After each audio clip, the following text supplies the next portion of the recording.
Okay. Hello, my name is Robert Diley. I'm the treasurer of the CSRA chapter of Americans United for the Separation of Church and State. We're based in Augusta, Georgia. Tonight's event on exemptions for mandates based on religious affiliation and for religious organizations. This is the topic of our meeting, and we're co-sponsoring it with our Houston chapter. The first participant will be Dr. Andy Reese. Dr. Reese was reared on a farm in North Oklahoma, got his PhD in biochemistry from the University of Missouri, joined the faculty of the Medical College of Georgia as an immunologist in 1975. He served as chair of the Medical Ethics Board at MCG from 1990 to 1995. He's a member and past president of the Unitarian Universalist Church of Augusta, founding member and past president of the Interfaith Fellowship of Augusta, and is currently the president of the Progressive Religious Coalition of Augusta. He's the author of 2 books, Rational Spirituality with Peter Candace, Religious Humanism, The Good Life Lived in Community, and was the principal author of The Doctor's Dilemma, a computer-based role-playing program in medical ethics, written 25 years ago and still in use today. Andy, are you ready? I am. Please proceed. Okay. Thanks, Robert.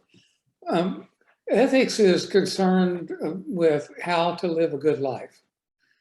Seems simple, but philosophers, religious leaders, and ordinary people have been thinking and writing and arguing about what it means to have a good life since Socrates and probably long before that. The question is certainly not settled. In fact, by one count, there are currently 22 philosophical systems dealing with this question. A major part of the problem arises from our dual nature. Evolution has bred into us the drive for individual self-preservation, and our instinct is to do whatever is necessary to ensure our own safety. But we're also a social species, so we have instincts to act and to protect and benefit the people with whom we live. For instance, do we share the location of a tree with ripe fruit or keep it to ourselves? Or more relevant for today, do we value our summer home differently for tax purposes than the mortgage loan officer? The minister who spoke at my high school baccalaureate says something that stuck with me for almost 62 years. He said, the hard decisions are not between good and evil. Those are easy. The hard decisions are between good and better and between bad and worse. And that's the dilemma that we're dealing with tonight, because it falls into that category, 2 rights in conflict, that of the individual freedom and the common good. Do we give up some of our freedom to decide what we think is best for us individually in order to protect the people with whom we come into contact? And when I agreed to participate in this panel, I started to examine various ethical systems and how to show that at least some of them might apply to the question at hand. And I fairly quickly decided that we'd lose half of the audience before we got to hear from the other panelists. And besides, the dilemma is straight from our dual instincts with which societies have had to deal since we first started living together in groups. And for instance, consider the 10 Commandments.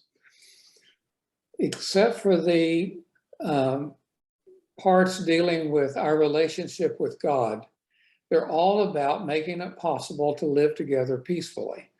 And those date back to only a few centuries after we started living together.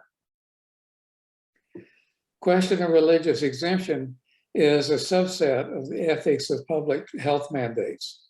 And this throws us squarely into the conflict between individual rights and common good. This was a question that Thomas Hobbes raised almost 500 years ago. He argued that if everyone was left to his or her own impulses, it would result in what he called a war of all against all against all.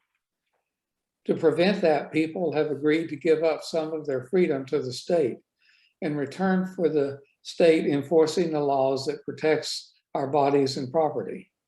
We know it as a social contract. The social contract, in fact, is what the preamble of the Constitution is about. We, the people of the United States, in order to form a more perfect union, et cetera, do ordain and establish this Constitution for the United States of America. Now, in the case we're considering tonight, the state clearly has a right to make laws to protect the general public. No one objects to laws that prevents murder, theft, ignoring contracts to which we've agreed, and so on. We generally think that clean air and water is worth the cost to businesses to not pollute.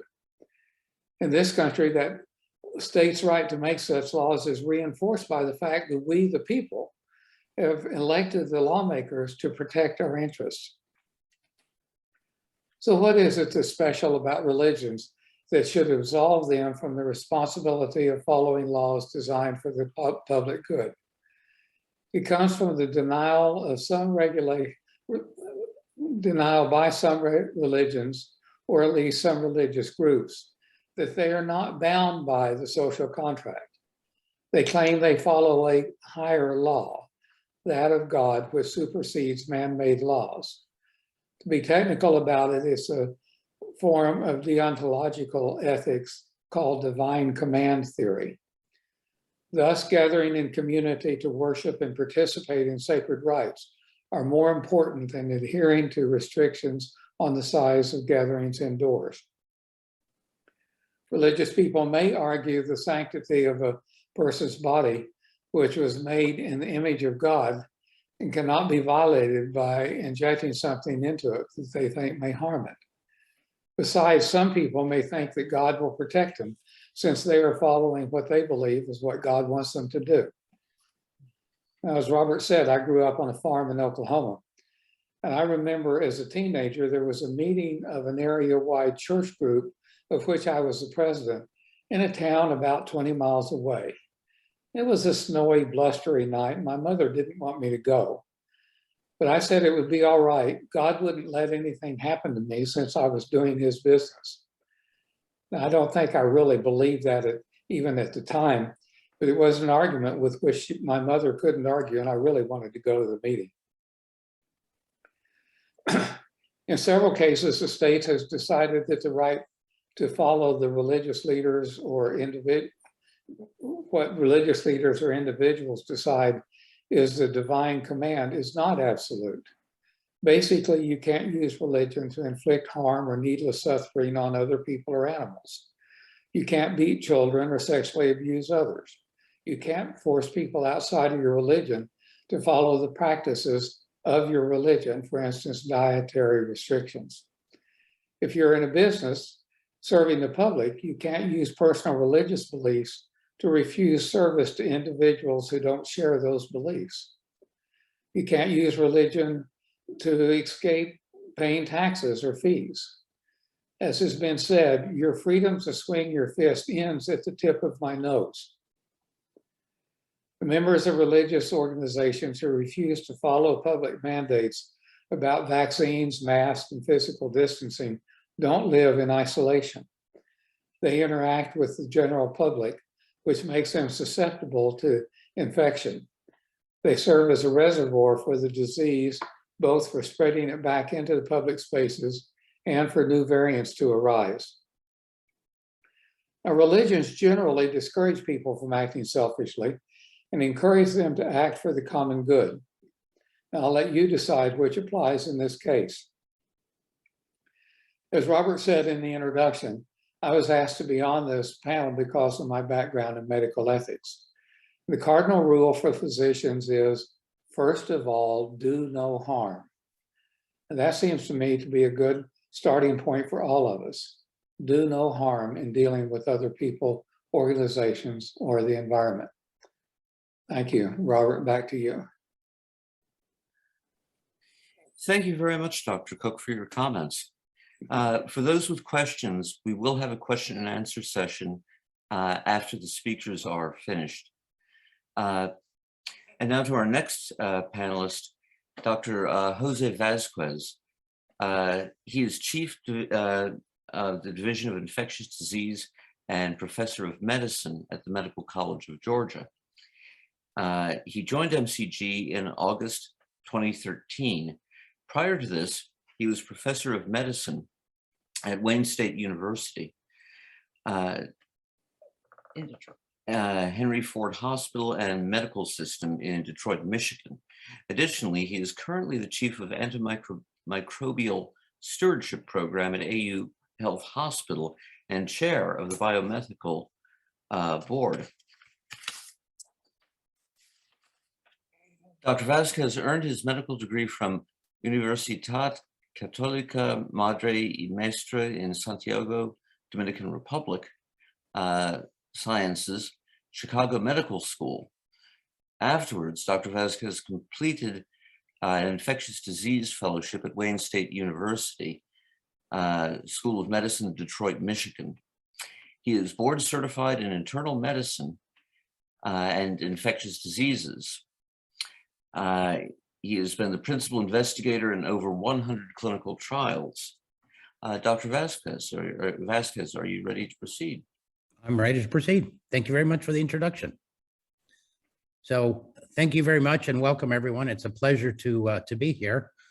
I'm supposed to be sharing a screen. If we can share the screen. Thank you so much. There's something wrong with my computer, so I'm going to have to ask them to move the slides along. So the title is A Moving Target, and which is what COVID has been over the past 2 years. It's actually almost 2 years exactly that we had our first case here, actually in Augusta. It was March 13th. So we're almost at 2 years, entering 3 years, what I call, during COVID. So following slide. So this is something that when I was moving from Detroit to Augusta, I pulled out, I had an old Time magazine. For those of you that read a lot into the media, this is what in February of 1966, and whenever you hear this term, all the experts agree, you know that's not a correct statement. So all the experts agree that by the year 2000, viral and bacterial diseases will have been eradicated.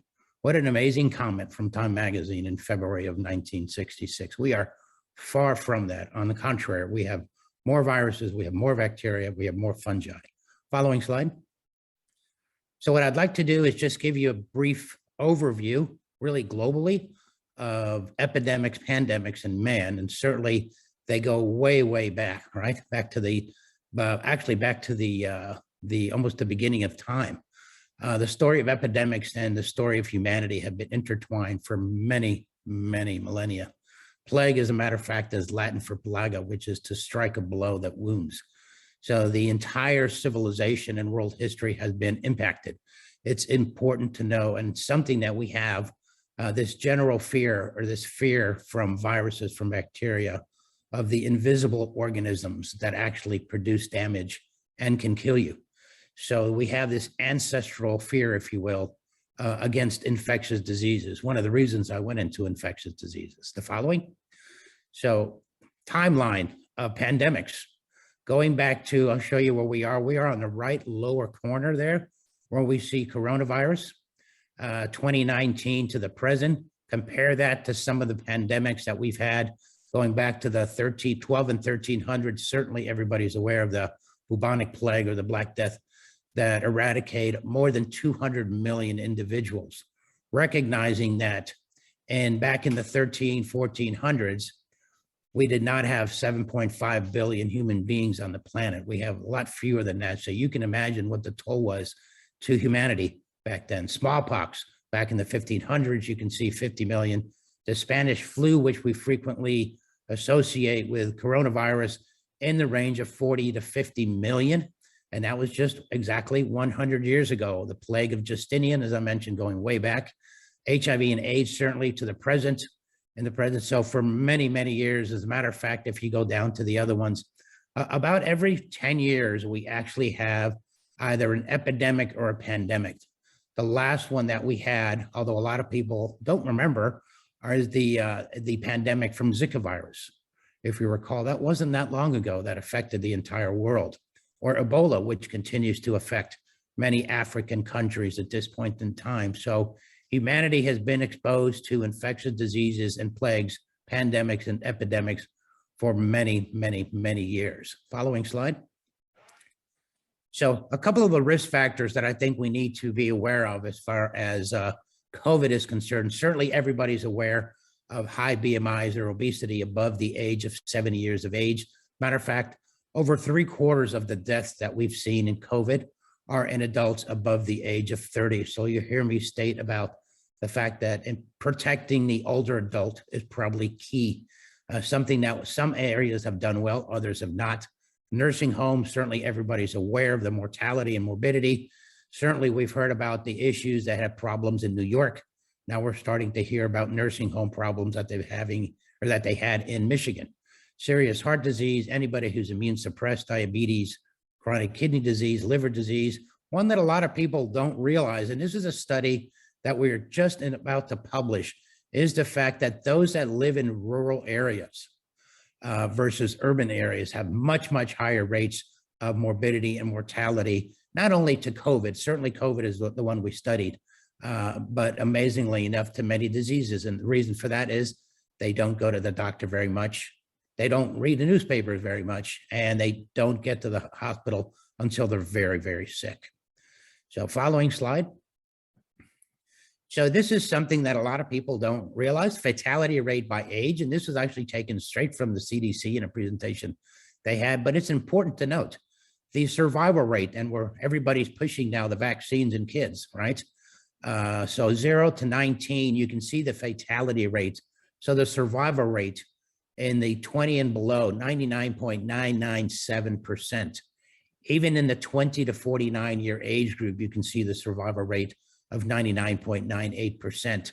Where do we see the highest mortality? You can see in the 70 and plus, 70 and above, where we have a survival rate of 95.4 or a 0.054% infection fatality rate. So it is important to note that those below the age of 50 is generally an infection, and then that infection, 99.9% of individuals will survive the infection. The good part of that is natural immunity that we developed after the infection, which a lot of people don't talk about. And I think to me, it's very, very important. Following slide. So what about the vaccines, since we're talking about vaccines? Following slide. So we have a multitude of vaccines, certainly the Pfizer, Moderna, the AstraZeneca are the top ones. Johnson & Johnson also has one. The top two are the mRNA vaccines, which everybody certainly is familiar with, where you have the 2 doses several weeks apart. The Moderna, 2 weeks apart. What I do want to point out is the overall efficacy, and those overall efficacies that we were shown maybe a year and a half ago, 95% efficacy against death, 100%. That data was taken at 3 months after the vaccine. So for the first couple of months after the vaccine, it works very well, including preventing severe infections and preventing death. The biggest problem now has been what happens 6 months after you have or anybody has gotten the vaccine. So, and then you can see a couple of the other ones there. So I do want to point that out, that these overall efficacies that you're used to seeing, they were carried out, and again, because the studies were done rather quickly, up to 3 months, and that's the data that we have at this point in time. Following slide, something else that we need to realize about the vaccines is they have some significant side effects. I myself have had the 2 vaccines plus a booster, and if anybody is above the age of 50, so if anybody is above the age of 50, you know that you're also supposed to get the Shingrix shot, right, for zoster. And you can see the side effects, and very similar side effects and significant side effects, I must say, which a lot of people are unaware of or not informed or ill-informed. As far as the local pain, the redness, the swelling, I actually had myalgias and arthralgias, and I had the Pfizer vaccine with my second and with my third shot. So overall side effect profile, 36% for the Pfizer, 46% for Moderna, compared to the shingles vaccine, which is at about 50%. So they do have to be informed, and individuals should be informed that the side effects are there and they're seen. Fortunately, they're temporary and they do go away after usually a day or two. Following slide is what I was mentioning before. This was the first data that we saw from the Pfizer vaccine, and this is what I was mentioning. The red line, the red line, as you can see there, are the folks that receive placebo. The blue line are the individuals that receive the Pfizer vaccine. So you can see how it does diminish the incidence of COVID. However, it only goes out several months. So, and that is the key, that we don't have data after the 3 months or 6 months. And one of the reasons that the boosters have been pushed is we think that the antibodies, the neutralizing antibodies, start to diminish after a significant period of time. So what do we do after that? Well, we come up with a booster. Following slide. So one of the pros and cons, if you will, is, and this is what the CDC now has, is in those individuals 5 years and old and up, there are benefits, obviously. 95% less likely to get COVID, which can kill you, which can actually should be 95% less likely of death, less likely to be hospitalized, admitted to the ICU, and intubated, less likely to transfer. That we don't have a lot of data. This is initial data from the initial variants up until Delta. This is not the data that we currently have now for Omicron. As you're well aware, there are many, many individuals that are double vaccinated booster, and they still get the infection. It's not uncommon. Fortunately, the infection with the Omicron, especially if you've had a vaccine, is mild, usually like a head cold or a common cold or allergies. And again, the risk, as I just mentioned before, as far as the site reaction, fatigue, headache, muscle pain, it actually sidelined me for, both of them sidelined me for about 48 hours.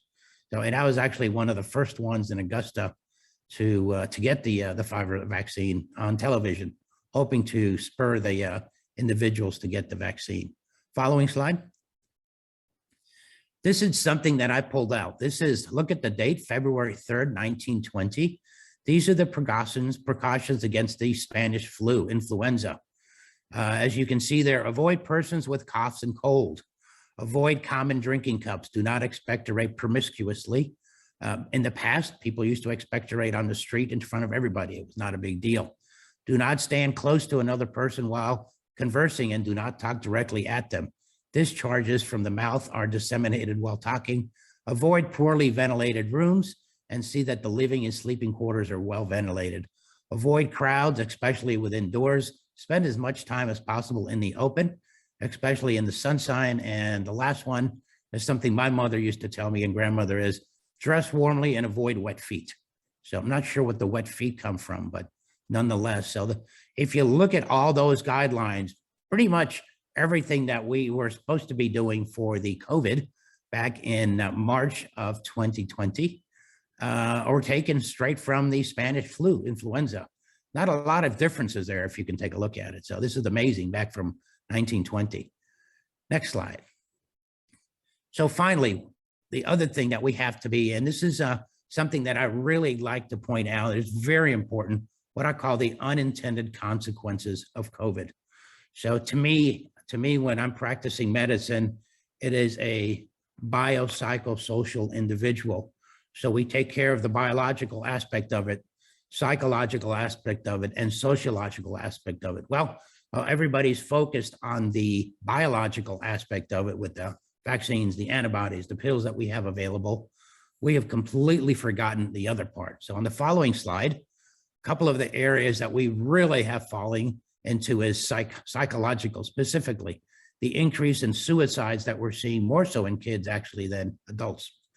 The economic hardships that everybody has gone through, especially if everything was shut down, as they were shut down, vicarious suffering that we have undergone, the disabling, and a lot of people have severe anxiety and depression to the point of actually committing suicide. Certainly you're aware of the increase in drug overdoses, not only in adults, but especially in kids. It's an area, and I think kids have really been left to the wayside at this point. Increase in domestic and child abuse has been documented. Certainly everybody's aware now of the increase in crime that we've had increase in deaths due to cancer, heart disease, and many, many others. And the reason for that is because we've paid attention to COVID and we took care of that. So there is definitely a need for a proactive approach to this vulnerable population, right? So, and there's definitely a need for empathetic, encouraging leadership, specifically from the top all the way down, to get through this, recognizing that these unintended consequences have morbidities and mortalities and disable many, many individuals. Following slide then. So one of the other keys to these entire is social media and public reaction. And much of the world, not only the country, the world has been, we are a media-soaked society, right? So we are a society that is on Twitter, it's on Instagram, live streaming, on TV. And what we've seen, what I have noticed for the last 2 years, is the exaggeration of the risk and the misidentification of the truth, which is, something to discuss on another day. So the public opinion is carried away by feeble-minded society, media hype, and hypochondria, is something that we're doing. If it's on the internet, then it really must be true. Next slide. Finally, the summary is the fact that COVID is here to stay. Omicron is our current variant. It is contagious, but lethal. Vaccines are definitely safer, and individuals that are vaccinated. Breakthrough infections, however, are always going to occur. Moving forward, continuing education in all individuals. And I think it's important for everybody to now consider having home testing kits. So it is here and it's going to stay with us. Finally, the last slide is something from, we can go ahead and skip that since I'm gone over just a little bit. So, but this is from a Nobel laureate. The single biggest threat to man's continued dominance on the planet is the virus. As we have seen with this, the virus is something that continues to plague us. And then finally, with the last slide. So I do strongly support the vaccine effort. I do, however, I've never supported mandates, whether it's for vaccines or masking or whatever. Unfortunately, they are aimed at people that refuse to get the vaccine. They frequently backfire, and they don't have the intended consequences that they were supposed to. And with that, I will end my presentation. I'd like to thank everyone for listening. Thank you very much, Dr. Vazquez. I found that most interesting. And I may have my own follow-up questions when we get to the Q&A period, because several of your points caught my attention. Our next speaker is Alex Luchenitser, who is an attorney with our national headquarters in Washington, D.C. He's an associate vice president, associate legal director of Americans United, has litigated church-state lawsuits throughout the country for Americans United since January of 2001. His cases have challenged public school promotion of religion, public funding of religious activity, governmental sponsorship of religious displays, and discriminatory governmental prayer practices. He has also defended women's LGBTQ and other civil rights against religion-based discrimination and deprivation. Since March 2020, he has led AU's pandemic-related amicus work, filing 56 friend of the brief courts in federal and state courts across the country, including 8 in the United States Supreme Court, opposing requests for religious exemptions from pandemic-related public health measures. He's discussed church-state issues in many journal articles, blog posts, television and radio appearances, major newspapers, and public presentations. He received his AB magna cum laude in government economics from Harvard University in 1991, and his JD with distinction from Stanford Law in 1994. Alex, would you care to proceed? Thank you, Robert. Religious freedom is a precious, fundamental right, but it should never be misused in a manner that harms other people.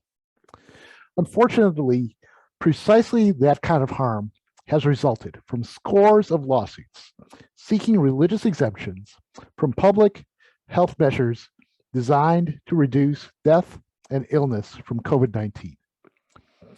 As Robert mentioned, to protect the public health and prevent misuse of the precious right of religious exercise, Americans United has filed 58 friend of the court briefs over the past 2 years in courts all across the country, including 8 in the US Supreme Court, opposing these kinds of requests for religious exemptions.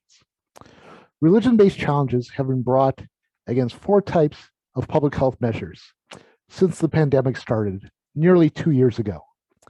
Initially, the lawsuits focused on whether restrictions on large gatherings could be applied to worship services. Then there were some cases about whether restrictions on in-person education could be applied to religious schools.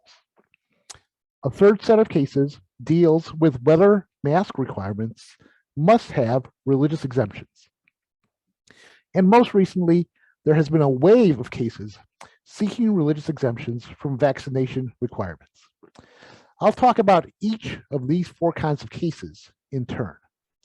Let me start with the cases challenging whether restrictions on large gatherings could be applied to religious worship services.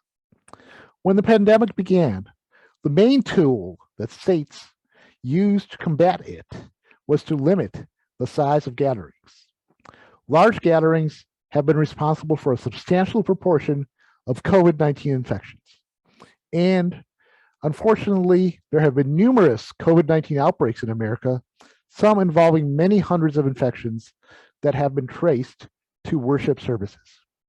Yet, soon after the pandemic began, dozens of lawsuits were filed by houses of worship seeking religious exemptions from public health orders that restricted the size of gatherings. For the first 8 or so months of the pandemic, these challenges were largely rejected by the courts. Indeed, 2 of these cases concerning restrictions on gatherings imposed by California and Nevada reached the US Supreme Court in May and July 2020. In both cases, by 5-4 votes, the Supreme Court rejected requests for emergency injunctions that sought religious exemptions from the restrictions on gatherings. These decisions were consistent with a fundamental principle of religious freedom law, that laws don't violate the right to freely exercise religion, as long as they treat religious activity similarly to comparable non-religious activity. For example, in the California case, Chief Justice John Roberts explained that California's restrictions on the size of religious services did not violate the Constitution because California imposed similar or more severe restrictions on comparable non-religious activities, such as concerts, movie showings, spectator sports, and theatrical performances. The Chief Justice also emphasized that judges should exercise restraint and defer to public health officials on the question of what kinds of activities pose risks of spreading COVID-19 that are comparable to the risks posed by religious services. But in the autumn of 2020, a drastic change occurred. Justice Ruth Bader Ginsburg, one of the court's 2 most liberal justices, passed away in September 2020, and she was replaced by the deeply conservative Amy Coney Barrett in late October. As a result, the ultra-conservative wing of the 9-member Supreme Court now had a majority of 5 justices who were disposed to grant religious exemptions from restrictions on large gatherings. Less than a month after Justice Barrett was sworn in, the Supreme Court issued the first in a series of decisions that required these kinds of religious exemptions. In November 2020, by a 5-4 vote, the court ruled that New York State was required to exempt worship services from an order that limited the size of gatherings in zones with high rates of COVID transmission.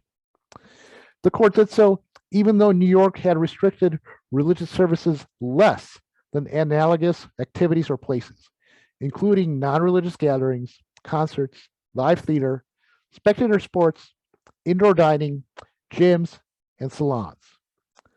The court instead compared the restrictions on religious services to New York's limitations on institutions, such as stores and factories, that were viewed by public health experts as posing less risk of COVID spread than large gatherings such as worship services. The court's 5-justice ultra-conservative majority thus embarked on a path of disregarding the scientific assessments of public health officials and instead making its own judgments about the relative risks various activities pose of spreading COVID. Over the months that followed, the Supreme Court issued 3 more decisions granting emergency injunctions requiring religious exemptions from limits on gatherings imposed by the state of California or counties within it. When the last of these decisions came out, in April 2021, it became clear that the court had gone far beyond trying to make sure that religious institutions were being treated equally to non-religious institutions that could arguably be considered comparable. Instead, the court had decided to grant special privileges to religious institutions and activities. The April 2021 case called Tandon versus Newsom concerned a California order that limited the size of gatherings in private homes to 3 households. The 3 household limit applied to all in-home gatherings, regardless of whether they were religious or secular. But instead of comparing the treatment of religious in-home meetings to the treatment of non-religious in-home meetings, the court compared the treatment of religious in-home meetings to the treatment of non-religious activities at various kinds of businesses. Because California allowed greater numbers of people to gather outside private homes for non-religious purposes than in homes for religious purposes, the Supreme Court concluded by a 5-4 vote that California was discriminating against religion. Thus, as a result of the court's decision in Tandon, no one in California was permitted to have a gathering of more than 3 households in their home, unless they were having a Bible study or other religious meeting. A particularly disturbing aspect of the Tandon decision is that the court's 5-justice ultra-conservative majority appeared to endorse a legal theory of religious freedom law known as the most favored nation theory. Under this theory, whenever the court concludes that the government is restricting even a single non-religious activity less than a religious activity that the court deems comparable, the government will very likely be required to grant a religious exemption. This standard makes it much easier for proponents of religious exemptions to obtain them than was the case under earlier court decisions, which focused on whether the government was intentionally discriminating against religion or was restricting religious exercise more than a broad array of comparable non-religious conduct. The most favored nation theory that the court's majority appeared to follow in Tandon has deeply troubling implications for the second set of cases that I mentioned at the beginning of my presentation. Cases about whether public health orders that temporarily prohibit or limit in-person instruction in public and private schools can be enforced against religious schools. There have been 2 major cases on this issue so far, both of which were decided by the same appellate court, the U.S. Court of Appeals for the Sixth Circuit. The facts were very similar in the 2 cases. In both cases, a state or county had ordered a temporary suspension of in-person instruction in all elementary or secondary schools, public, secular, private, and religious, to quell COVID outbreaks. At the same time, various institutions other than schools, such as restaurants and gyms, were allowed to stay open in the affected jurisdictions. In the first of these cases, a 3-judge panel of the Sixth Circuit upheld a Kentucky school closure order, explaining that there was no discrimination against religion because religious schools were being treated exactly the same as secular, public, and private schools. Yet, in the other case, a different 3-judge panel of the Sixth Circuit improperly failed to follow the precedent set in the first case and mandated an exemption for religious schools from a similar order by an Ohio county. The panel concluded that even though the Ohio county's order applied equally to religious and non-religious schools, the Ohio county was discriminating against religious schools by failing to close a variety of non-school institutions, such as office buildings. Under the second panel's view of the law, it would appear that religious schools must be exempted from any government order closing schools to control an epidemic, unless the government body essentially shuts down all of society. Fortunately, this view may be too extreme even for some of the Supreme Court's more conservative justices. The plaintiffs in the Kentucky case, the one that rejected the request for a religious exemption from the temporary school closure order, asked the Supreme Court for an emergency injunction. The court rejected that request by a 7-2 vote, with only Justices Gorsuch and Alito dissenting. But the 7 justices in the majority did not make clear whether they were voting to deny the injunction because they thought that Kentucky's order was constitutional or because the order was about to expire. So we don't know for sure how the Supreme Court would resolve similar cases should they arise in the future. The third set of cases that I'll discuss are cases involving requests for religious exemptions to mask mandates.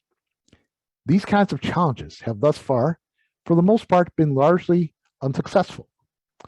You may find that surprising, given what I've said so far, but there are several things that distinguish the mask cases from the cases challenging limits on the size of worship services and the school closure cases.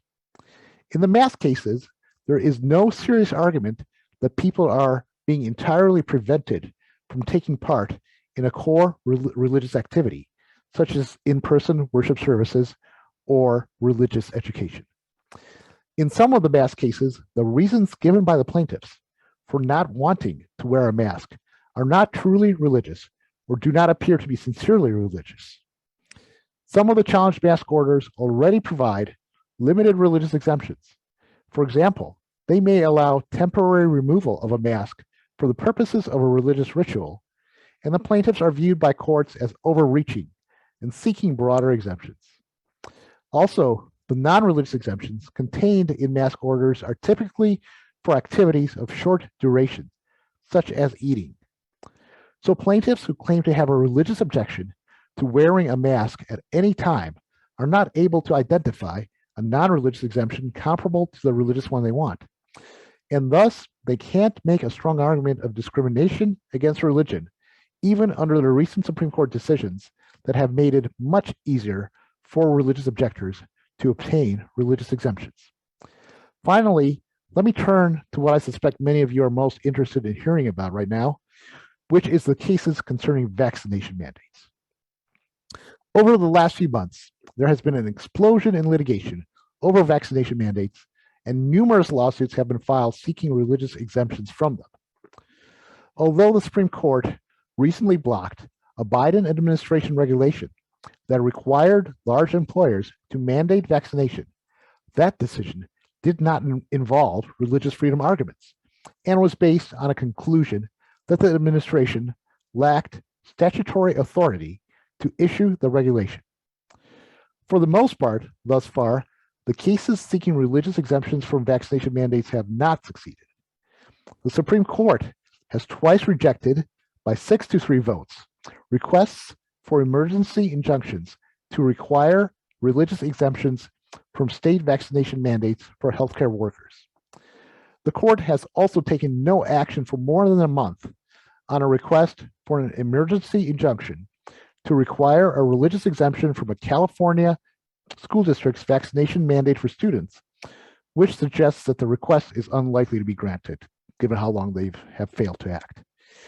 But we don't know how the court will ultimately decide these kinds of cases, because the substantive issues in these cases have not yet been addressed by a majority of the court. Instead, Justices Barrett and Kavanaugh, two of the court's more cautious conservative justices, have expressed a reluctance to decide the issues posed by these cases in the expedited context of an emergency proceeding.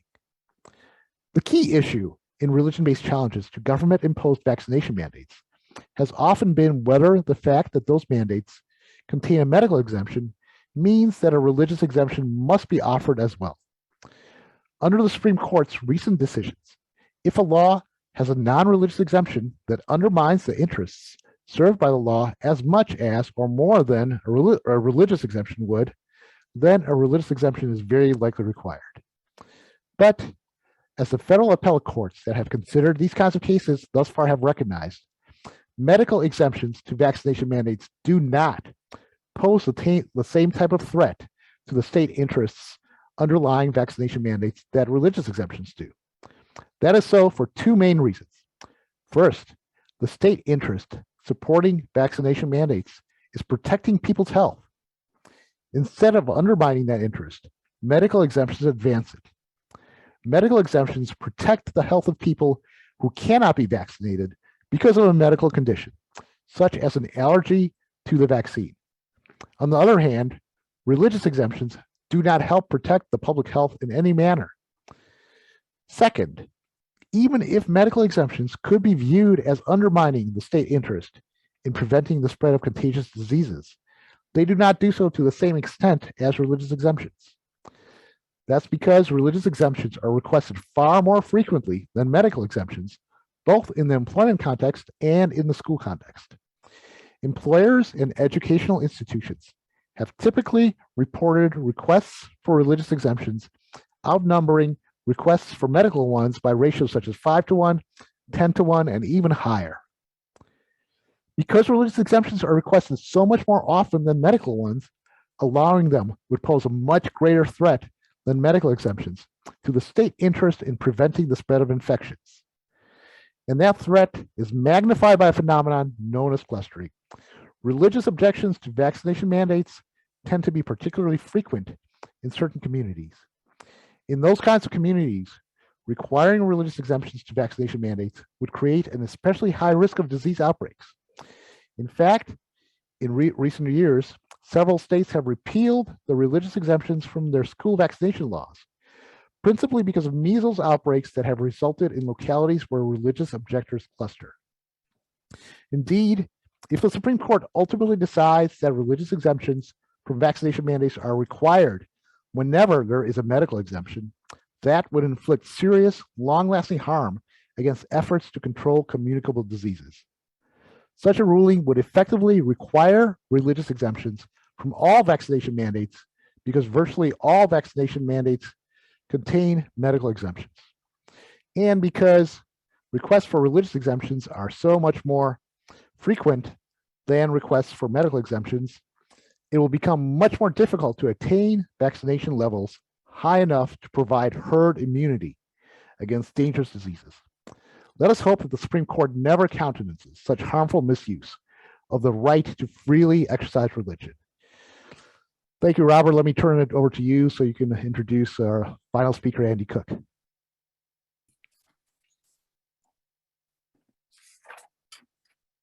Thank you, Alex. Andy Cooke.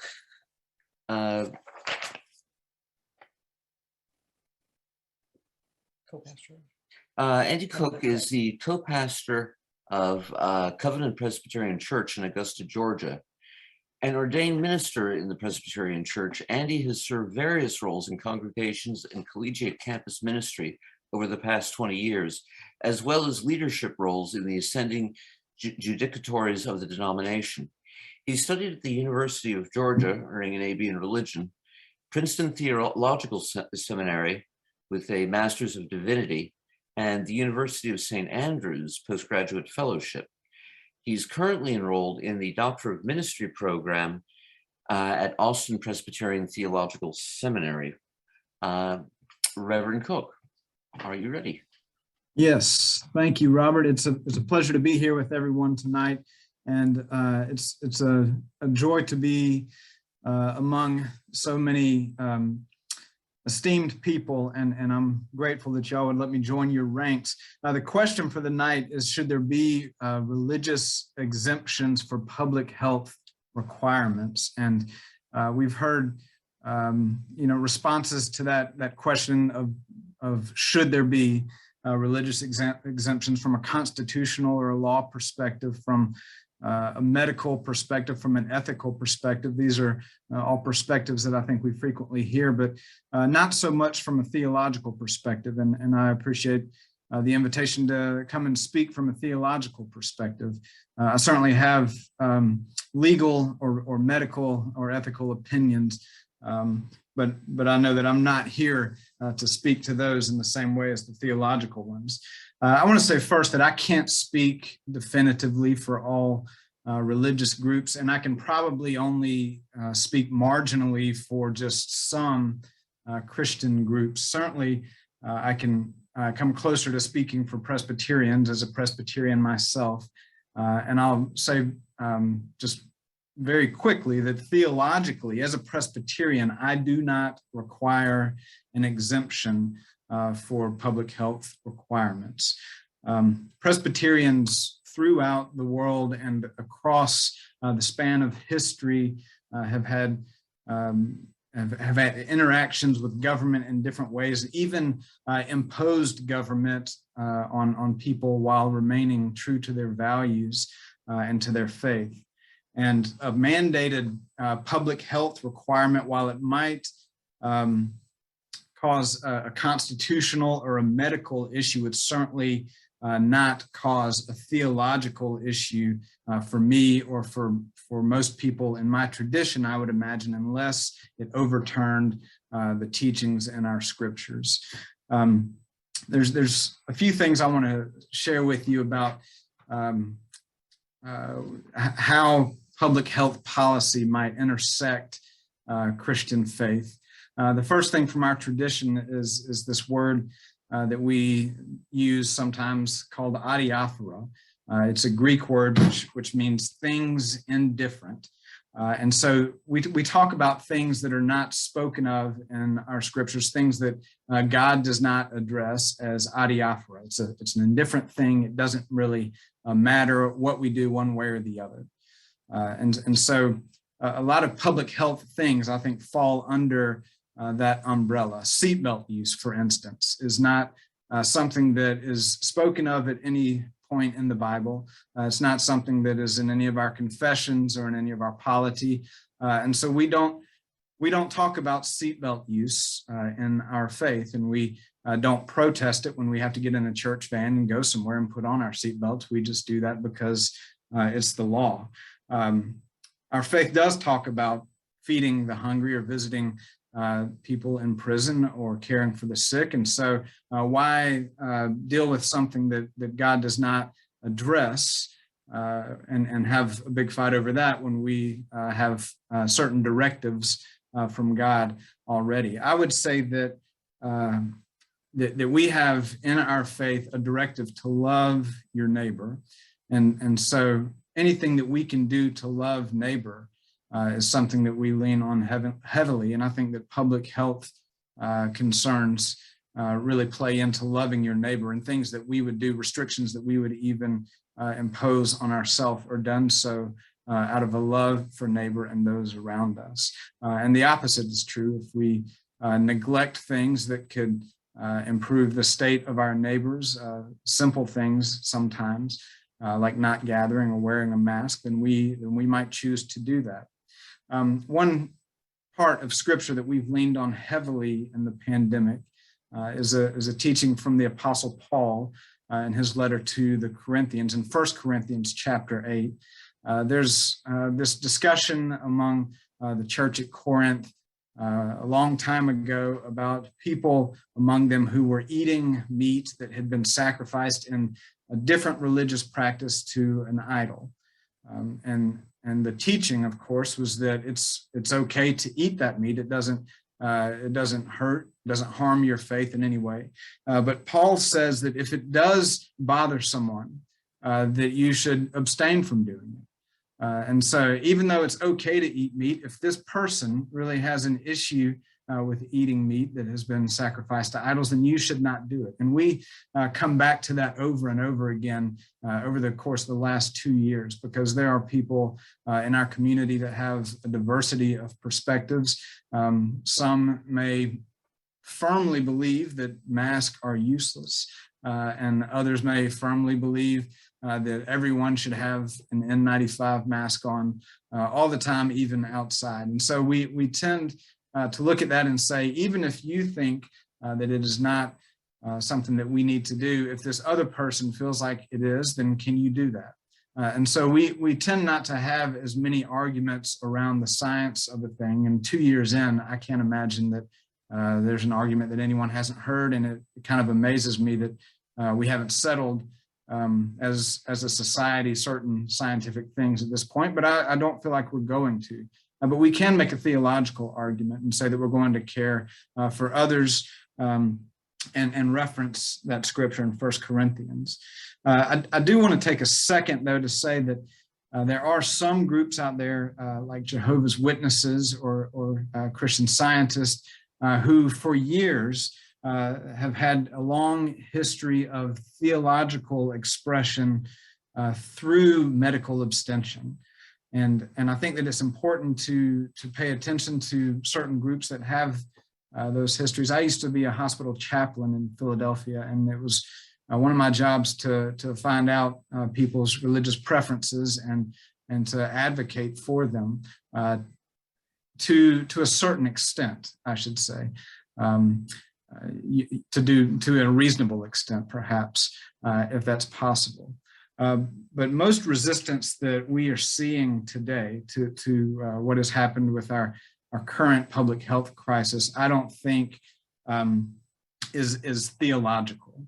It is more political. Very early in the pandemic, we were working to come up with some guidelines for our congregation. This was probably, this was before there were any mandates or any kind of guidance, even from in any level of government, really. And so we had in our requirements a line that said, if there are public health restrictions, then we will abide by those fully as a congregation and let that guide what we are doing. And we have 12 elders that form the governing body of our church. 11 of them thought that was fine. They were very happy with that. One elder did not appreciate that language. She had a political preference, not a theological preference. And because of that, we changed the language. We're just responsible for our own public health language there. So I do think that increasingly what I'm seeing are religious claims, but really underneath they seem to be political claims. Practically, we have not seen, I don't feel like we have had a lot of help from governmental authorities, even though most of the people in our congregation, I think, would welcome that. Frequently, the guidance that we have is too late. We have to come up with our own guidelines for our community. They usually exceed the public health guidelines, and it's amazing to me that we can't have better guidelines faster. The CDC just last week said that N95 masks were more effective than cloth masks, which is something that we've known for a long time. And so we have not had a really practical relationship with any government authorities because of that. Instead, we are kind of left on our own to interpret it for ourselves. And so we really have not had the opportunity to, be upset about any government policy. I can't tell you when the mask mandate went into effect in Augusta or when it was not in effect. We were wearing masks long before that. We haven't stopped wearing masks, and we continue to wear masks. So practically, it's not really helpful to us. But that's my take as a minister, and I'm happy to hear your questions.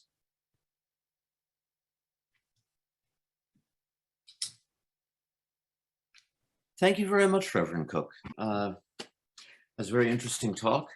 We're going to move now to a question and answer session, whereby if you mail questions through the chat system, Q&A.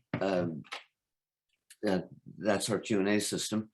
I'll state them. If they're directed to a specific individual, let me know. Otherwise, they're open to anyone who chooses to comment on our panel. And even those that are directed, if someone has follow-up comments from their perspective, we'd be delighted to hear them.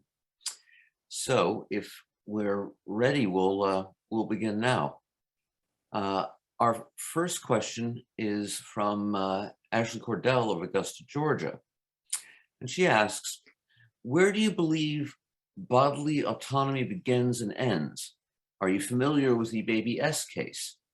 If you believe that a pregnant woman has the right to choose abortion, surely you agree with bodily autonomy. And should one's fear supersede a person's right to bodily autonomy in any instance? There are plenty of historical instances of public tolerance for one's medically religious autonomy. And she cites the Jehovah's Witnesses as an example, as did Reverend Cooke.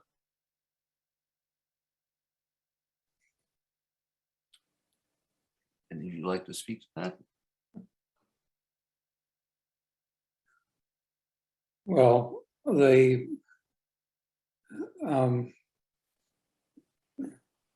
as I pointed out, the ethical dilemma is between a person's individual rights and the public good. I have no problems. I don't think there's any ethical problem with somebody deciding on one course of action or another if it affects only them. But when it affects the wider population, then you have to take that into account. And I don't know that you could draw a firm line on that issue, but it's one that needs to be dealt with thoughtfully about how much your individual rights affect other people. Thomas Jefferson, echoing a lot of thought for the previous 100 years in the Declaration of Independence, in the introduction to that, talked about unalienable rights, life, liberty, and the pursuit of happiness, which means that they can't be superseded by other factors. And then the question becomes, is that bodily autonomy, the right to choose your own path, does that fall in unalienable rights and ignore the rights of other people to not get infected? Thank you. I was wondering if anyone else had any commentary on this, since there are a number of abortion laws that are potentially litigated, and that was an element of the question here. How would the decisions on the proposed abortion laws in states such as Texas, for one example, how would a decision there affect our interpretation of bodily autonomy in regard to religious exemptions, or would it at all? Yeah, I can try to take that. I mean, it's unlikely that it would have an impact because well, at least not in the religious objector cases, because they're the arguments are based on the free exercise clause of the First Amendment, and the arguments in the abortion cases don't really consider religious freedom issues, at least the way the case has been litigated. Paradoxically, if the court weakens abortion rights in the Texas case, that would also likely weaken the arguments that objectors to vaccination mandates just generally make, even without regard to religion. Thank you, Alex. Another question that we have, this comes from Robert Goldstein, who writes, generally, religious exemptions are required to be on the basis of sincerely held religious beliefs. Have the courts ever clearly defined what constitutes sincere or what is clearly religious? Yeah, I can try to take that as well. It's hard to answer it quickly. Well, with respect to sincerity, the question is, does the person actually hold the beliefs that they claim to hold? So courts are allowed to probe that, and there have been cases where, including a recent case involving a mask mandate, where court said, well, it doesn't seem that the plaintiffs actually hold sincere religious beliefs. There's also case law surrounding the definition of what religion is. The cases basically say that religion needs to have an overarching view of what high reality is. It can't just be focused on a single issue. Courts also look at whether the people claiming to be a religion have organized rituals, whether they have clergy. But the issue that arises in the vaccination mandates is that, and that this may be more important, is that courts are not allowed to ask whether a religious belief is consistent with the theology of the group that the person claims to belong to. So, if someone says they're Catholic and they, claim they have a religious objection to vaccination, even though the leadership of the Catholic Church says that there is no religious reason not to be vaccinated, the court can't say, well, your religious objection doesn't count because you're not following the teachings of the Catholic Church. So that makes it very, very difficult for both courts and government bodies and businesses to question religious claims for religious objections to vaccination, because you can only ask, does the person actually believe this? You cannot ask, is the person's belief valid as a matter of doctrine or theology? Thank you for your response, Alex. Does anyone else wish to chime in? All right, then we'll move to our next question. This comes from an anonymous attendee who writes, I personally know a family who, for religious reasons, have not received any vaccines. They're concerned that the anti-COVID vaccine movement is abusing the religious exemptions that some have used or abused for generations. These appear to be two separate things. Is that many believe that there may be an abuse by claiming some religious exemption. And I'm not quite sure what the other separate thing is in this question. It's very much like the last one.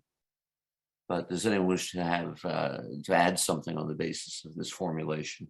Yeah, I can try to add a little more to what I said before. I mean,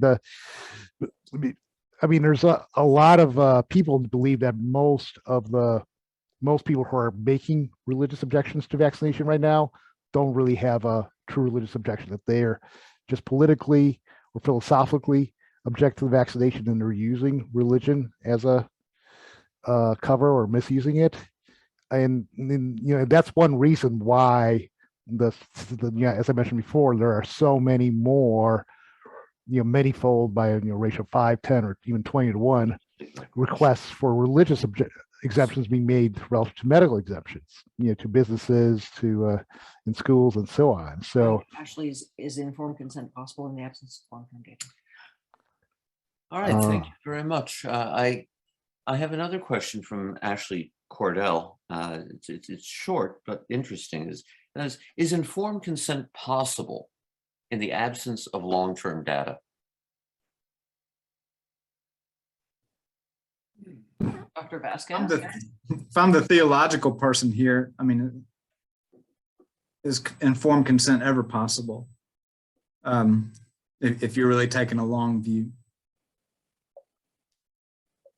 I'm just So going to put that right there. I mean, I was going to add, it's it really depends on what the definition of informed consent is. When I see, and I've seen hundreds and hundreds of patients, obviously, over the last 2 years, and asking them specifically in the last year, the discussions that they've had with their physician, about the vaccine, about treatment.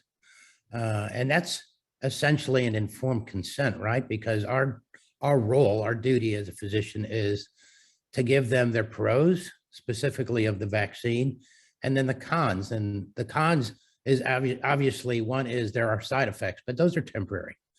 And then the other question is the long-term data or long-term side effects. I don't have that. Nobody has that data at this point in time. So I think honesty as far as the individual that's asking for the information and the physician or whoever it may be giving the information is kind of like an informed consent, if you will, right? Going through the pros and cons of a vaccine, for instance.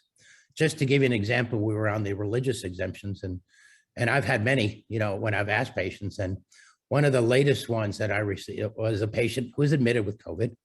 And I asked him, I said, why did you not get the vaccine? And he's like, well, I have a religious exemption. And I asked him, I said, well, what is that religious? Because I'm Catholic, and I don't know of any, Christian exemptions, if you will, in the religion. And they were, I think they were Baptist, if I recall. And his exemption was, I prayed about it, and Jesus came back and said no. That was his exemption. I mean, what am I supposed to say to somebody who apparently has a direct line to Jesus telling him don't get the vaccine? That's typical. I mean, this is something, it's not uncommon, to have that, I pray. That's a very common answer that I get. This was very short and simple and to the point, but how do you answer something like that, right? So it's tough to, in real life, to discuss it with these folks. So what I have found with the vaccines, and I'm Hispanic, so I went immediately to the Hispanic areas in Augusta because, as you're aware, the Hispanic community had very low vaccination rates. That the best way to get around this is not the mandates, but it's education on the vaccine, the pros and cons. If I have found that individuals, if they have enough information and they're educated enough, they make the right choice. When I went to that community, the vaccination rate was about 30%. So I went back 2 or 3 times. And the last time I went back 2 months ago, their vaccination rate was up to 85%. Okay, in the Hispanic community. So it can happen. It's just that people have to work at it. And you're absolutely correct. Whoever said that actually, I think it was Andy, said that we have not had good help or assistance in educating the public for the common good of why the vaccines are important. And yes, it is our body, and the old adage, if you will, of my body, my choice, is being taken for the vaccine as well. And that is one aspect of it. But on the other aspect of it is, if you get COVID and you infect somebody and they die, then that's your fault. Is that your responsibility? Are you liable for something like that? So protection of the community, of the village, comes into play as well. And I think a lot of people don't think of it that way. They're just thinking of it as far as their body is concerned, and they don't think about any other sequelae or consequences. I'll leave it at that. In terms of is informed consent ever really possible? Yes and no.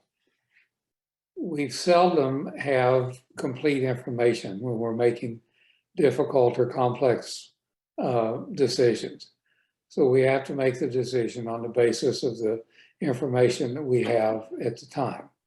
And as we've seen over the past 2 years, or at least 18 months, the CDC guidelines have changed as they got more information in. And, you know, in terms of what Jose said, the tension that we have is between individual freedom and what's the common good. The United States is the most individualistic country, developed country in the world. And so the population skews towards the individual making the decision that they think is best for them. I'm one that thinks that we are mandated by conscience and the common good to think about other people and the effect of our actions on them. You know, you are perfectly capable of breaking the law and driving 90 miles an hour on the interstate. You've increased the odds of yourself getting killed, but you've also increased the odds of somebody else getting killed because of you're not following the mandate of the law.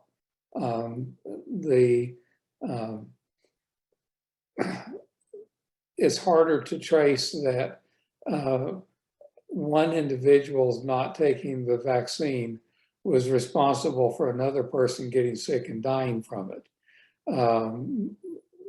Not unlike what would happen in a car crash. But statistically, that's true. If you're not getting the vaccine, statistically, you are more likely to infect other people, and some percentage of the people who get infected will die.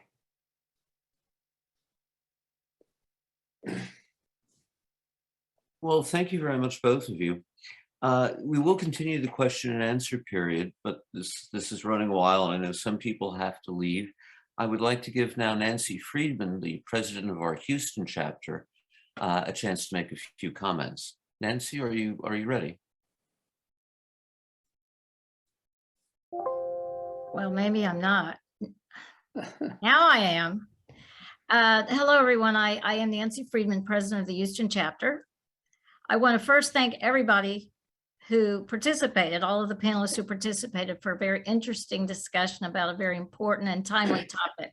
I also want to thank the CSRA chapter for inviting our Houston chapter to participate in this program with y'all. And of course, I want to thank everybody who's joined tonight to watch it. You know, I chose as this background picture a very wintry scene. I haven't been there, but I chose it intentionally. Why?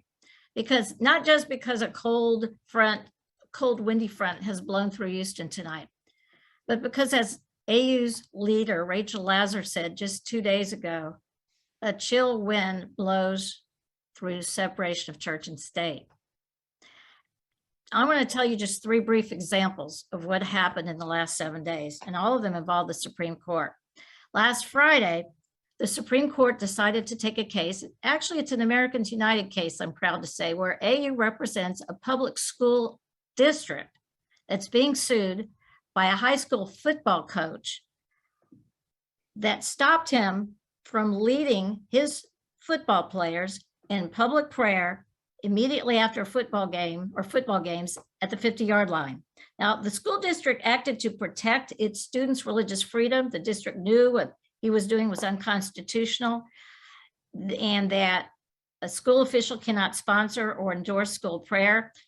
And as a matter of fact, all of the lower courts that have ruled in this case have ruled in favor of the school district, and yet the US Supreme Court took this case. Why? Well, I hate to think why it did. Tuesday, in a different Supreme Court case, this one involving whether the city of Boston should be forced to fly a Christian flag in front of its city hall. during the oral arguments in that case, Justice Gorsuch, in questioning one of the attorneys arguing the case, referred to the quote, so-called separation of church and state. And finally, today, just this afternoon, in one of the cases over Texas abortion law, SB 8, the Supreme Court took another action against those who want to overturn SB 8. And I want to quote Justice Sotomayor, which she said in a fiery dissent. She said that the court allows the state yet again to extend the deprivation of the federal constitutional rights of its citizens through procedural manipulation. And she referred to SB 8's unconstitutional chill on abortion care. Now, why do I bring all of those up? Well, reproductive freedom, of course, is a church-state separation issue. Different belief systems have different ideas about conception, about contraception, and about abortion. And so reproductive freedom is a church-state separation issue. So if you care about reproductive justice, if you care about racial justice, if you care about LGBTQ rights, if you care about public education, you must care about church-state separation. And that's why I'm calling on you, all of you who are here tonight, more aggressively than I normally do, to stand with us at AU and stand up for church-state separation. Americans United is the only national organization that devotes all of its time and attention to church-state separation. And as I just mentioned, that covers a lot of other issues that we might not think about. And it's been doing that for 75 years now. So how can you get involved and how can you help? Well, first of all, educate yourself. Anybody can sign up on AU's website, au.org, to get a free email anytime there's an alert or free weekly newsletter. So you can stay abreast of what's going on. And if you don't know about any of the things I just mentioned, you will know if you sign up for that. You can also sign up for either the Houston chapters, email about programs, and we also have a monthly newsletter, or the Savannah River chapters, or if you are from another part of the country or associated with a different chapter, find your local chapter and sign up to find out what's going on in your community. Hopefully there's a slide right now that you can all see, and we've put it in the chat, and also we'll tell you afterwards how you can find our different chapters, the Savannah River chapter and the Houston chapter. In addition to educating yourself, educate others though. Share our posts on social media. You will all be getting a link to the recording of this program afterwards so you can rewatch it or share it with others. I encourage you to share it with others. Post it on your social media if you do social media. If you're a social media person, go on there and post AU's or our chapters programs, alerts, action alerts, whatever. Let other people know what's going on. And invite them to our chapters programs and invite them to find out what's going on. Help us get the word out. Also, write letters to the editor. I know the Houston Chronicle has published a lot of letters recently that fortunately have been with us, because actually most Americans, contrary to what our elected officials might tell you, most Americans do support church-state separation. So make your voice heard. And finally, one more thing, ENACT. AU has started a national action network that offers everybody who signs up for that specific actions they can take, and they don't overwhelm you. I've signed up myself, but sometimes they'll say, contact your senators and ask them to support a particular bill. So I encourage you all to sign up for that. And finally, yes, it's important to contribute monetarily to AU. For those of you who are already members, thank you. We appreciate it. For those of you who enjoy our programs but haven't had a chance to join yet, you can join through the Houston chapter on our website, auhouston.org. You can join, if you're in the Savannah River area, you can join this website. Or if you're not, you can always join Americans United on its website, the national organization, au.org. We just would appreciate your support. Give as much as you can, because you can see there's a lot of work to do. And I say this as a longtime supporter of Americans United, as the president of the Houston chapter, and as a proud member of the national board who has seen firsthand the wonderful work that the AU staff does. It's an important organization. It's a one-of-a-kind organization. It's the leader in this area, and we all need to do whatever we can to support it. So thank you. Thank you, Nancy. We have a number of other questions that are worth addressing. The first one is rather a factual question, and I leave it to whoever best knows the answer. Perhaps our Reverend may know more about this than others. It's simply, what organized religious groups have endorsed vaccine and gathering mandates?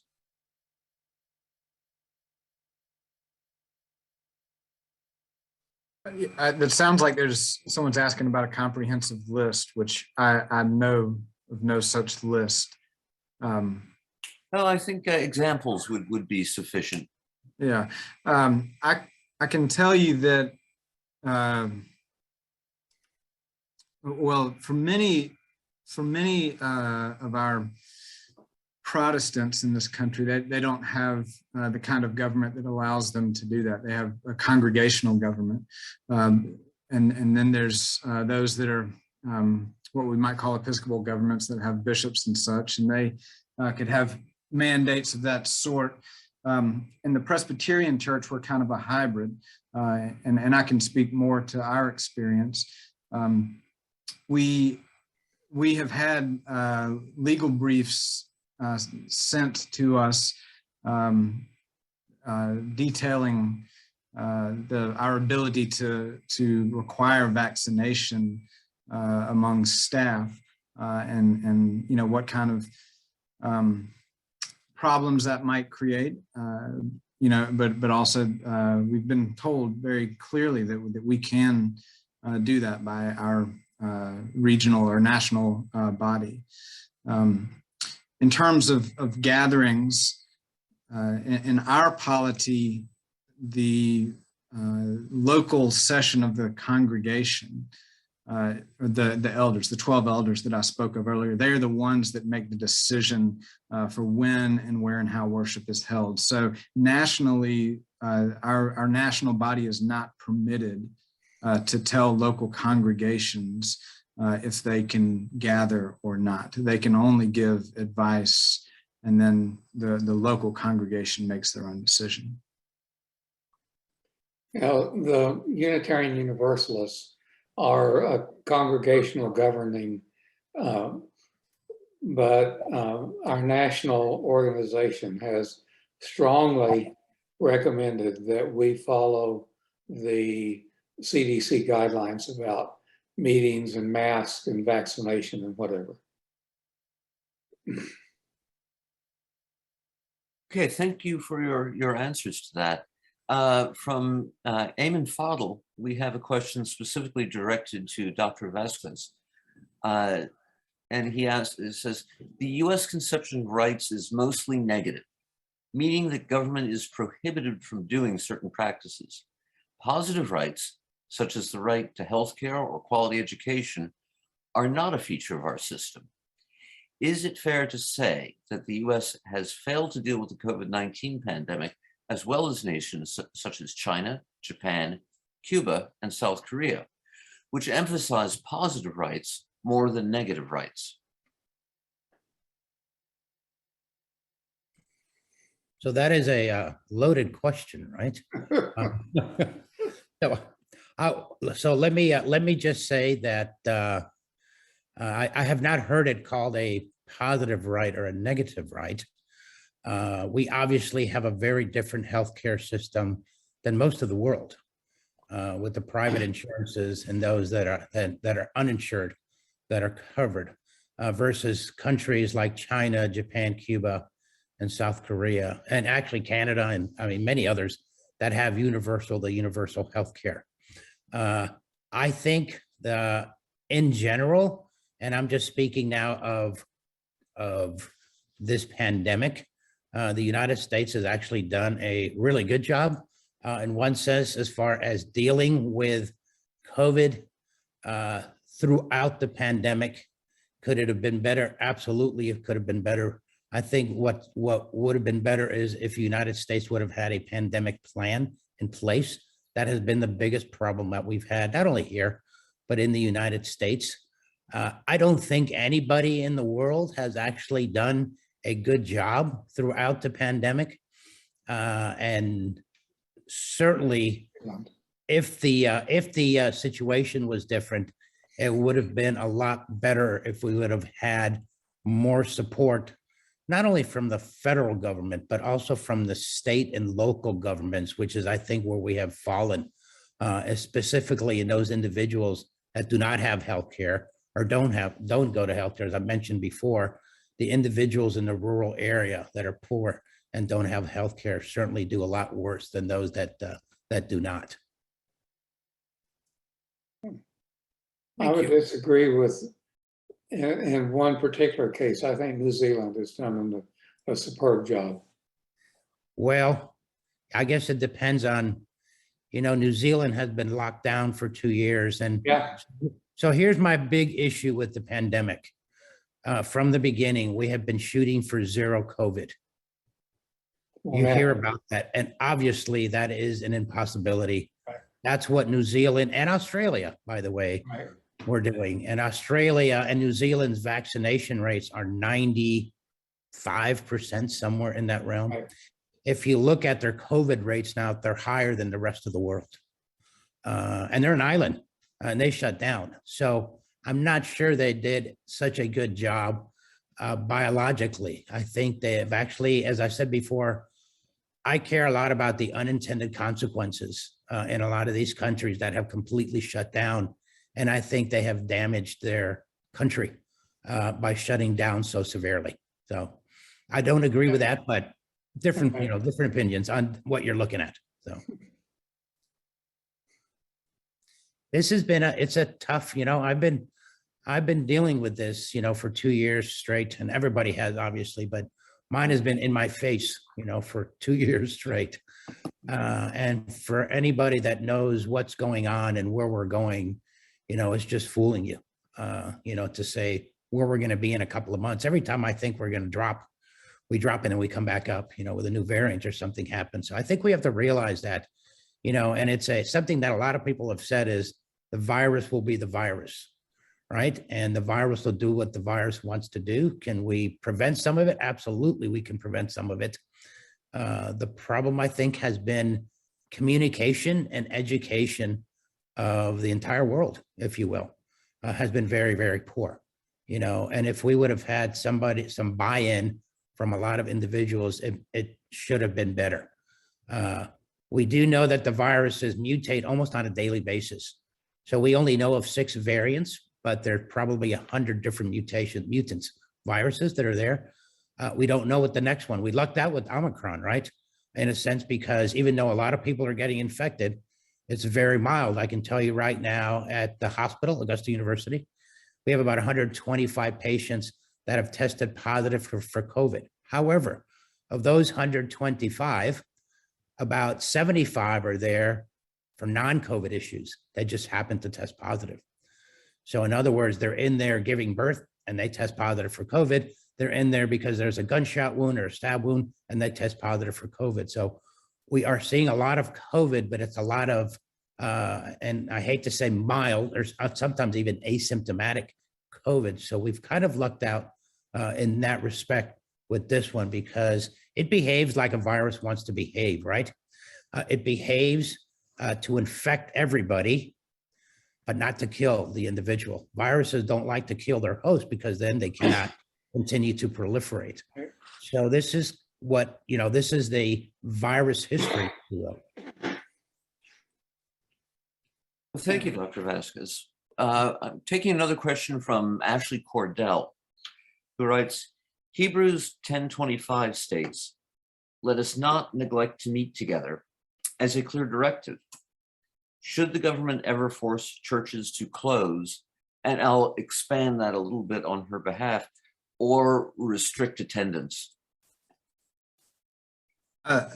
You started with Hebrews, so I'm guessing I'm taking this. Yeah. I don't think that the government could force the churches to close if it wanted to.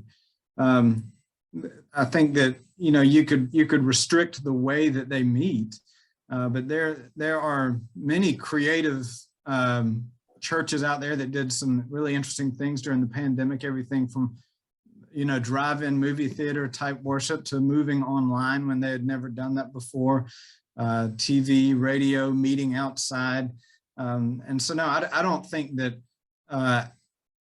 that having a mandate that changes the way that a church meets for a time during a public health crisis is the same thing as forcing a church to close. Agreed. All right, and we have a question from an anonymous attendee who states, Jehovah's Witnesses blood cases involve courts overruling the objective to save a child's life. How do these cases relate to vaccine refusal now or in the past? Yeah, I can take that one. I mean, those cases certainly support vaccine mandates. I mean, one of those cases was actually cited in a Supreme Court case that we rely on in our briefs in defense of vaccine mandates and in opposition to arguments that religious objections are required from vaccine mandates for other public health measures. So yeah, I think you're right. Those cases are certainly very supportive. Yeah, but it's also important to point out that the Jehovah's Witnesses objection to blood transfusions and whatever do not affect public health. It's an individual thing.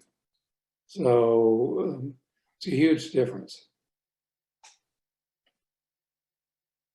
We have had, just to add to that, we have had numerous Jehovah's Witnesses die in shock because they refuse blood transfusions, and that is their prerogative, obviously. I think there was a question about that somewhere, Yeah. that denied. Just like if you have cancer, even if it's early stage, if you do not want treatment, surgery, it's your prerogative to determine what you want to do with, your own body. I mean, that's the natural law, if you will. But refusing to take treatment for cancer or whatever does not affect other individuals. Thank you. We have a comment from an anonymous attendee in partial response to an earlier question, who states, regarding the question of what various religious groups have said about vaccination, this attendee cites as examples the Lutheran Church, U.S. Council of Catholic Bishops, Church of Latter-day Saints, Orthodox Union, including Orthodox Judaism. There's no question here, but I thought I'd throw that comment out. We have another question from Ashley Cordell, who writes, many more severe side effects are happening than are being reported, documented, and publicly disclosed in the name of serving the greater good. Does the medical community have either legal obligation to report or social obligation to suppress such data? And if so, how does one ensure oversight of such a conflict?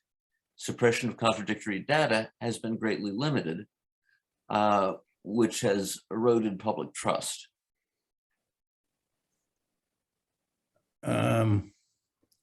So I can take part of that, I suppose, is the fact that I am not, after seeing all, hundreds of patients and vaccinating hundreds of patients, I don't think that the side effects are more severe than what are happening or being reported.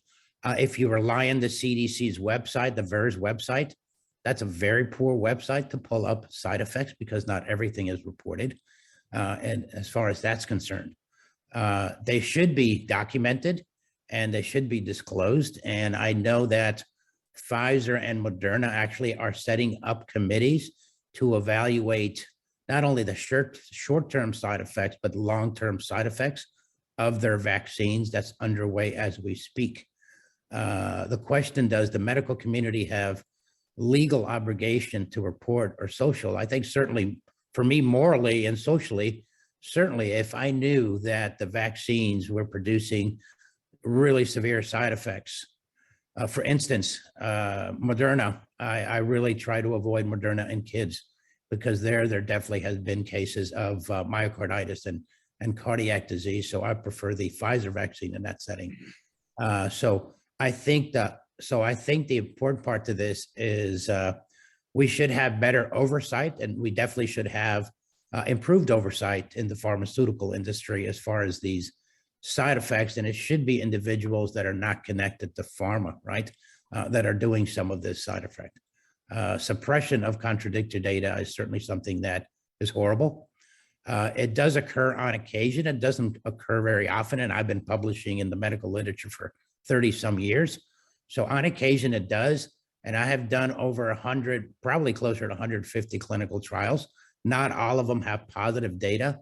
And from the companies that I've worked with, I have been able to publish that negative data or neutral data, if you will, as well. But not all companies are the same. There are certainly companies that do suppress and actually prevent some of the investigators from publishing negative data. All right, well, thank you very much. At this point, there are some other questions that we have, but they've largely been covered in answers to prior questions. And we've gone a little longer than we expected to, and I thank everyone for their patience and interested participation. I personally have enjoyed this very much, and especially thank you to our panelists who have taken time to think about what to say and taken their time tonight to be here, perhaps longer than they expected, and for our participants, many of whom have stuck with this program. At this point, however, I think it's probably time that we call it a wrap. And I'll just briefly reiterate Nancy Friedman's comments about Americans United. I was very excited that such a small chapter as ours, and we are a small chapter here in Augusta, was able to bring together such a talented group of people and bring an excellent audience to bear. And with continued support, I sincerely hope that we can conduct this type of panel discussion again. So you will all be receiving, those who have registered, which should be all of you, you'll be receiving a follow-up email, which will have contact information. And please look further into what we do and into this and other issues that we discuss, whether you agree or disagree with our general position.